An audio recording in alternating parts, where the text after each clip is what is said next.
what I realized that my experience was very different than a lot of the young people that I interviewed, where they couldn't just focus on being a college student. They had to kind of work. And these are like traditional age students. I mean, these are not even older. These are like 20, 21, because they were worried that they wouldn't be able to stay in school. And often we talk about recruitment. That's only one piece of it. The other piece is retention. How do you retain students? And we know that one of the reasons why students drop out is not because they're not doing well in school. It's because of finances, right? Finances get in the way. So for me, there were so many of those kinds of stories that were just deeply troubling, because I felt like we were on a pathway as a nation to finally be able to adequately address that issue.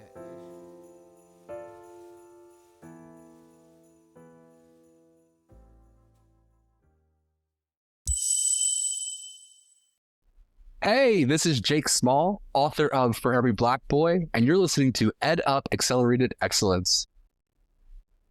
This episode of Ed Up Accelerated Excellence is supported by the 2.0 conferences to be held in Las Vegas, Nevada, April 7th through 9th, 2026. Business leaders, educators, healthcare experts, marketing and tech professionals, and founding entrepreneurs are welcome to take part. Reserve your space today and receive a 15% discount courtesy of Ed Up Accelerated Excellence with the code EDUPXE15OFF. That's EDUPXE15 off. Check the show notes for more information or learn more and register online at the2conf.com. That's the2conf.com with the code EDUPXE15OFF. Are you an educational leader or organization seeking innovation, or just a new perspective? Then look no further. Accelerated Excellence Consulting is dedicated to offering support to educational leaders and their organizations to meet their full potential for excellence.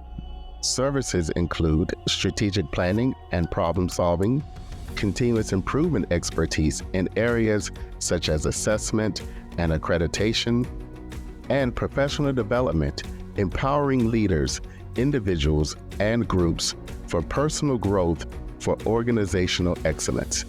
To learn more, find us online at xeconsulting.org.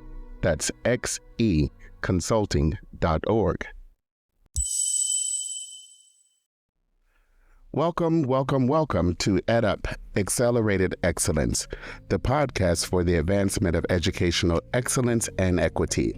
I am your host, Jacob Easley II, PhD, PMP, and welcome back to our series on media and marketing, where we are joined with Dr.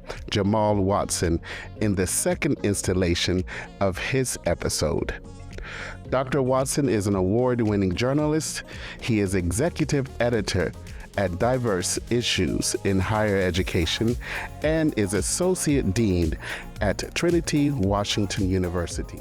He continues with his discussion on the role of journalism in higher education and the student debt crisis. Dr. Watson, welcome back. Yeah, thanks so much, Jacob. Glad to be here and excited to be with your listeners. Jamal Watson, as was mentioned, executive editor of Diverse Issues in Higher Education magazine, writing about issues of access and opportunity in higher ed. But I'm also a professor and associate dean at Trinity Washington University, where I oversee our graduate programs there. Trinity, many people may not know, was founded in the late 1800s by women because so many women could not go to Catholic university, and so the Sisters of Notre Dame decided to start a women's Catholic college. Today is co-ed, although undergrad is primarily women, but it's been a joy to teach there with a mission around social justice. Let's pick up where we left off in our discussion on your book, The Student Debt Crisis, America's Moral Urgency. So I argue in the book that we should treat student debt as a civil rights issue, right? Which, if you think about it, Dr. King is killed April 4th, 1968 in Memphis. And why is he killed in Memphis? Because he was there rallying the garbage workers, the sanitation workers. He understood the economic issues, right, of the day. And so I argue that if we are to talk about access to equity, if we're talking about civil rights, then we have to think about the student debt issue as a civil rights issue, because it has really crippled, I think, 45 million Americans of all races, of all backgrounds, who have been held hostage, unable to realize their full dream because they owe so much. And there are other models, as you know, Jacob, around the world that we can do this better. College has just become way too expensive for a variety of reasons, and again, the ROI on it. I still think college is very important, and I would encourage people to go to college for sure. But again, what I was able to unearth is these stories of people saying, I've just not been able to find a job, not been able to, and yet these loans are still piling up, and I'll never be able to get from underneath them. So, what role does for-profit colleges play in the national conversation around student debt accountability, particularly given that they're targeting often low-income and communities of color? Yeah, well, I think for-profits aren't going away at all. So the question becomes, how do we engage with them? I mean, some of the marketing schemes and practices, I think we ought to be very concerned about. And I'm not going to name any institutions necessarily, but we've seen the stories in the media about, again, the kind of promises that were made to certain students, and again, coming out with basically sometimes degrees that are just, quite frankly, worthless. So we got to have that conversation. At the same time, we also have to look at why so many of those for-profit institutions are appealing to students of all backgrounds, quite frankly. I was on a college campus recently, and I heard one of the faculty members say, "Well, I'm not teaching on weekends, and I don't have time to be teaching at night. I want to teach during the day." And so that kind of mindset that we are operating and offering classes at our institutions between 8 in the morning and 4, or 8 and 5, that's something of the past, right? I mean, we've got to be flexible, right? We got to offer classes online. We got to offer classes on the weekends. We got to offer classes late at night. We got to think about, models that are 8 weeks. Sometimes there may be 10 or whatever the case is. Cohort models. We have to think about ways to gain students, because the variety is that, one, students have many more options today, but they're also very, very busy. They're working 2-3 jobs. They have families. And so I think higher ed has a responsibility to meet students where they are. And sometimes that lack of flexibility, I think, is concerning. So what I think about for-profits is that they've been able to fill that gap very brilliantly, and being able to capture those students who otherwise are looking at the course offerings at traditional institutions like, this doesn't fit my schedule. I'll be here forever.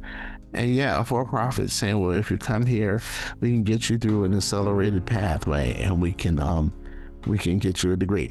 I also think it's important not to demonize all for-profits. I think there are some for-profits that are doing some good work here, for sure.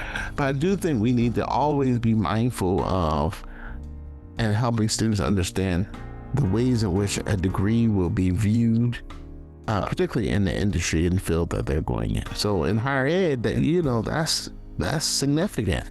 But maybe it's not as significant in another field. But where you earn your PhD, or where you earn your master's degree and stuff is significant, and certainly you want it to be from an accredited institution. Yeah, and the reason why I brought that up is because often the for-profit institutions, many of them, not all, and you're right, no institution, traditional, non-traditional, for-profit, not-for-profit, are yoked equally. Yes.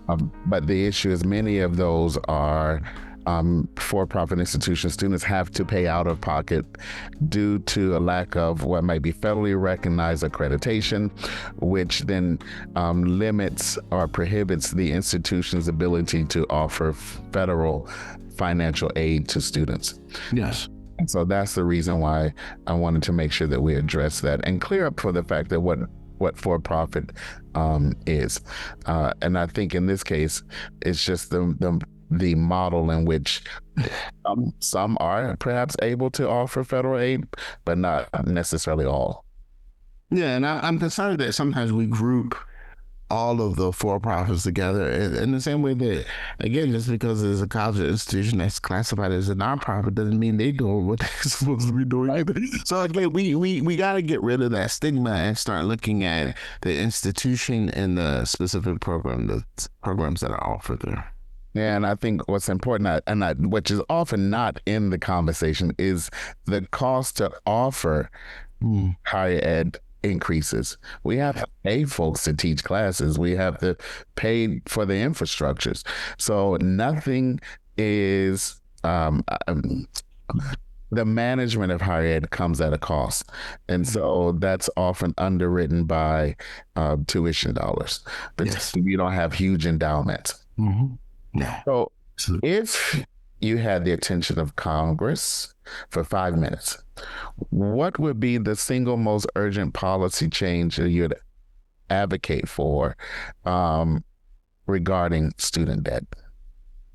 Well, I think there are a couple. One is I think that forgiving student loans for public service workers, which has been in place, which there's been questions about whether or not that will continue, is something I think we all, regardless of political party, probably can agree that it's a good idea. If you're a teacher in this country, you do not make a lot of money, particularly if you're teaching in an urban area or rural area. And so I think it's really important if we want to invest in teachers that we do that. I think it makes sense for police officers. I think firefighters. I think public service workers.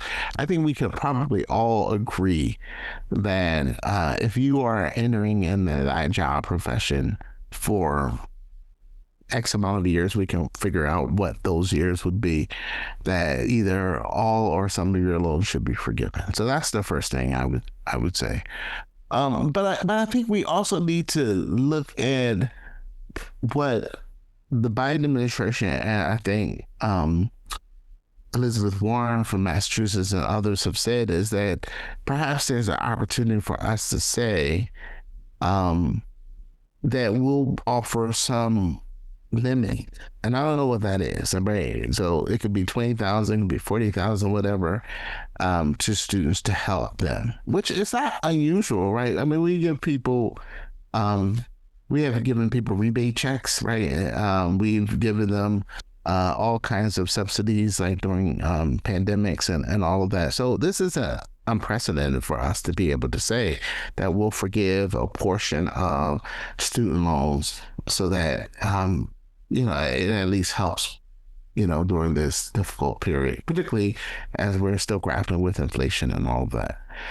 So those are the kind of more urgent issues that I think we have to think about, that I would say Congress could immediately safeguard moving forward. The other thing, and this is the most important thing, is to think about not only doubling, but perhaps tripling Pell, because the Pell Grant, which really helps the most vulnerable in our society, the amount of what the Pell is so very small and does very little to be able to make a meaningful dent in helping students from low-income backgrounds. And so I think the Pell Grant has not kept up with the rising cost of higher ed. So I think that I would urge that be at least triple.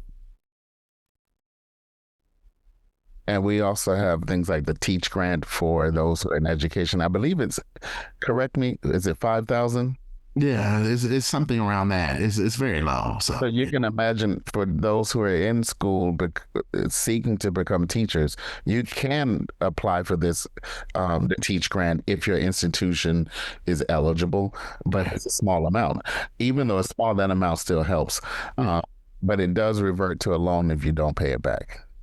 absolutely. So those are the kinds of things I think we ought to be thinking about. Again, I think this isn't just something Congress should have to deal with. I would love to see there being more forging of partnerships between the private and um, the public sector, so that the Congress is working with even foundations and that kind of stuff to figure out how to, because you're not going to solve the problem just through legislation, right? It has to be kind of a multi-pronged kind of attack to deal with this issue. But I'll just, if I can just tell this quick story, because I think it relates more to how I understood this issue. And again, harkening back to my own background, is when I was growing up in Philly, I went to this church called First Nazarene Baptist Church, and there was this woman at my church. Her name was Maddie Kelly. We call her Sister Kelly.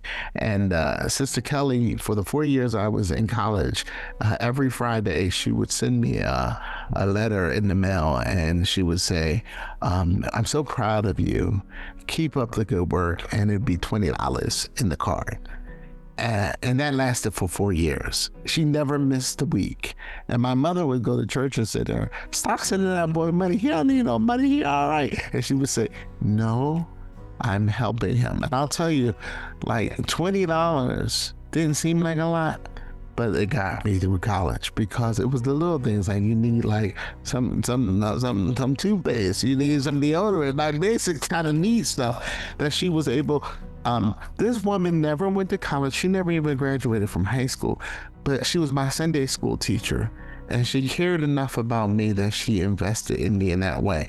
That's where I learned philanthropy, right? To me, that's philanthropy, right? That's how I understood the origins of philanthropy, is that this woman who was so proud of me that she wanted to invest in me. So when I graduated from college, I invited her to my graduation. Today at my church, or I don't go to that church anymore, but at the church, I created for the Maddie Kelly Scholarship for students, because I wanted to give back to a rising high school student who's going off to college, and it's funded by me. But I think there are things that people can do individually to, as they say, to give back, to reach back. And not just say, "I got mine and I'm done." No, it's never that. It's always, how do we help pull other people up after we come along? Well, applause to Miss Maddie, and congratulations to you because of that relationship. The encouraging notes that she wrote, which was, "We're praying for you, keep," that got me through my 4 years, because I knew I had this community that was cheering me on. And so, I love to tell that story, because she's passed away since then. But like I said, for me, it was, she invested in me in ways that she did not fully understand or realize. I mean, this was more than 30 something years ago. Right. And she literally helped me get through college, because we often say, "Oh, well, all you gotta do is study hard and work." No, you gotta pay for that meal plan. You gotta pay for it. You gotta get through the basic kind of, and so the book also focuses on some of the basic needs that students have, and those are often not calculated within the cost of education, right? I mean, we talk about tuition and fees, but we don't talk about the other things that go along with being a college student, and the costs that come along with it. The intangibles. That's right. And I think all of us can relate to this one thing. Yes. Cafeteria's closed. You're up late studying. You still have to eat. That's right. That's right. You still have to eat. So that $20 comes in handy. $20 come in handy. You walk down the street to probably at that point, to one of the drive-throughs after, what's that? Or you need to get home. And in my case, I was in Washington, D.C., Philly, I needed to get to. Luckily, my father would be able to drive and get me most of the times. But every once in a while, you had to get the Greyhound bus. And again, those are costs that, again, my parents, they were working class. They didn't have a whole bunch of money to be able to calculate and say, okay, just take the Greyhound. Riding a Greyhound was a luxury back then. So you get the Greyhound bus and you get home. But again, I was able to pay for that ticket because of a woman named Maddie Kelly, Sister Maddie Kelly. Thank you for listening to EdUp Accelerated Excellence. This episode is supported by the 2.0 conferences to be held in Las Vegas, Nevada, USA, April 7th through 9th, 2026. Business leaders, educators, healthcare experts, marketing and tech professionals, and founding entrepreneurs are welcome to take part. Reserve your space today and receive a 15% discount courtesy of EdUp Accelerated Excellence with the code EDUPXE15OFF. That's EdUPXE15OFF.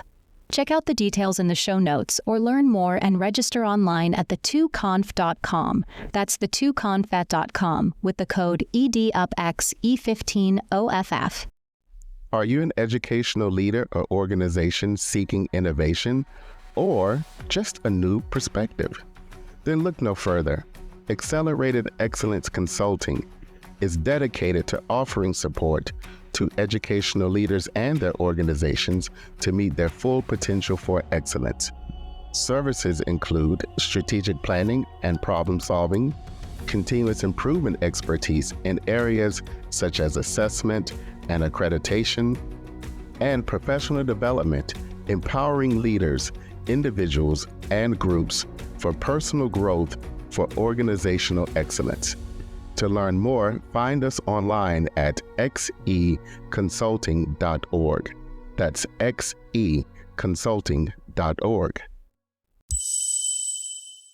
So what do you hope readers, particularly those thinking about going into college and know that they're going to have their education subsidized, and or their families who are going to support them, what do you want them to take away from this book, and what actions do you hope that will empower readers throughout their journey and their relationship with the book once they pick it up? So I want to end on a very positive note, because I think there are many resources out there that can provide assistance. I'm thinking of the Thurgood Marshall College Fund, United Negro College Fund. I mean, there's so many. There's too many to name. But now there's an opportunity to access some of those dollars. But I would say that parents need to start looking early.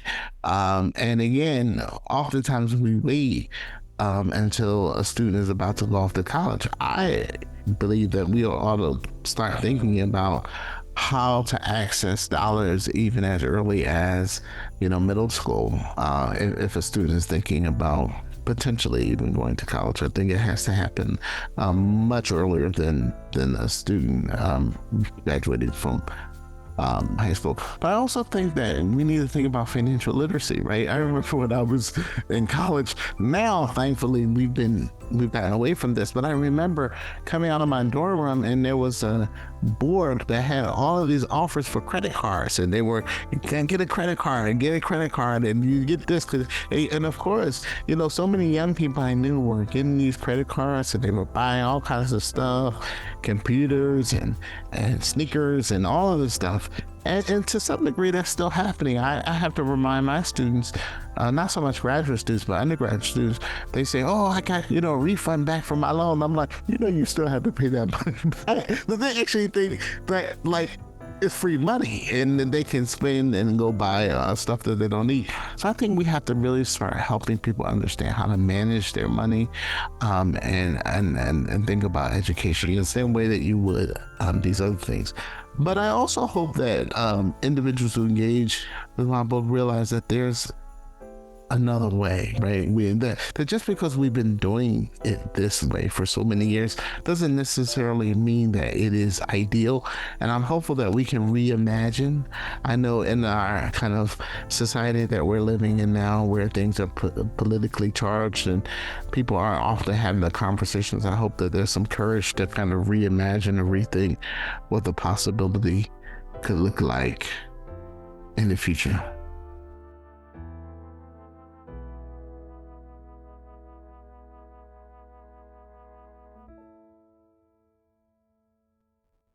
Well, that's the whole essence of innovation. Yes. The idea is that how do we, within the current context, or even, Yes. and usually we're looking forward, but how do we begin to solve problems in a new and novel way? And it may be majorly different from what we're doing now, or it could just be small tweaks in some ways. But I think it really speaks to the idea of equity regarding access. And I think you've done a great job with sort of addressing some of the things that people don't necessarily know. We have to take into account that while the current system has a logic model, it can't account for everything. So as you mentioned earlier, folks who don't know and maybe should start learning about financial literacy and start planning when their child is in middle school. But if they've never gone to college and they don't have a community that can teach parents these things, then it becomes a bit more difficult, particularly when you're day in and day out. As you mentioned earlier about that job, it's spent just trying to put food on the table. But wouldn't it be great? Like, I think, again, the civil rights movement, there used to be these Saturday schools where you could come, the community could come, and they can learn about the history. Wouldn't it be wonderful if so many of us who are in academia, who understand the nuances of how institutions work, we created a network of Saturday schools or weekend schools or something where it's open to the community, and again, rotating so everybody doesn't have to do it every week. And this is happening in parts of the country, but I like to see it more where you could just come get information. You could come get information and be saturated with information so that you're well prepared. And if we started that with parents of kids who are in the 4th, 5th grade, then and got them on our campuses, right? So like, then students can start imagining themselves being on college campuses. I mean, when I was in high school, I went away for a summer upward bound program, stayed on the University of Pennsylvania's campus. So it exposed me, and I was like, wow, this is cool. I get to live in a dorm. I thought that was the best thing in the world, but I could see myself there. And so if you can see yourself in an institution, then that also helps with issues around belonging. Then you belong, right? So if somebody comes along and says, you're not supposed to be here, of course I should be here. I've been going to college campus since I was like, 10 years old, 9 years old. Like, it just makes sense. But often our institutions are so alien to the people and the communities that we want to serve, and they feel like they're not accessible, right. To them. And so I think we can we can break down some of those barriers and make our institutions more accessible. I definitely agree with you. We're speaking with Dr. Jamal Watson, who is an award-winning journalist and author of the new book, The Student Debt Crisis. Jamal, what is next for you that the EdUp Accelerated Excellence community can look out for? I know we've been centering the book today. So is there a book tour? Are there places where folks can find you? And I do want to just make note that you're working on another project. Yeah. I'll let you talk about that project. Yeah, I'm wrapping up a second book, which is a biography on civil rights activist Al Sharpton, who was kind enough to write the foreword for the student debt book. But I really am looking at Reverend Sharpton through the lens of Black political leadership, right? And so, so much has been written about Dr. King and Jesse Jackson and others, and there's been no real definitive book on biography on Reverend Sharpton, who, as some of you have followed, has really transformed himself in so many ways. I mean, not only physically, right? He just looks like a different person from the Reverend Al of the 1980s and 90s. But he's evolved. So the book is called The Evolution of Al Sharpton. It's looking at his evolution. He's evolved in many ways, but he's a fascinating individual, influenced by James Brown, Adam Clayton Powell, who I mentioned, Jesse Jackson, but has been able to be such a national prominent voice, particularly around issues relating to police brutality. You can mention George Floyd, Eric Garner, Trayvon Martin, any of these cases of the last 2 decades or so, without naming Reverend Al because he's been there. and again, controversial. So the book is dealing with his people who have been critical of him, but also who have praised him as well. And so that's the next project that I'm working on. And then I'm also hoping that once that's done, I want to do a book, and you'll appreciate this, is to look at the historical role of Black preachers who then became politicians. Right. So we know Senator Raphael Warnock, right, who's the preacher of Ebenezer Baptist Church, Dr. King's Church in Atlanta, who is, of course, now a senator. But there's a whole tradition of Black preachers from Reconstruction to present who then went to Congress. And I grew up in Philly. So in Philly, we had Bill Gray. William H. Gray III, and he was probably one of the most powerful Black congressmen in the 1990s, was House Minority Whip. Brilliant. Then, of course, after he left Congress, he went to lead the United Negro College Fund, and passed away many years ago. But the book, and there are others, Floyd Flake out of Queens, who's pastor of Island AME Church, who then became a congressman. He also became a college president too. He was president of Wilberforce University. So the book is to provide that ways in which the Black church propelled these Black preachers to Congress. So I want to do that book as well. That's the next project. And then I'll be out promoting the book on our website. If you go to diverseeducation.com, you can look at all of the places that will be in Washington and New York and Atlanta and a couple of other places promoting the book. So there is a book tour. You can find the list of dates on diverse issues in higher education. A book that is a biography chronicling the work of Reverend Al Sharpton. And you're thinking about another book which looks at the influence of Black churches and the development of preachers who become policymakers.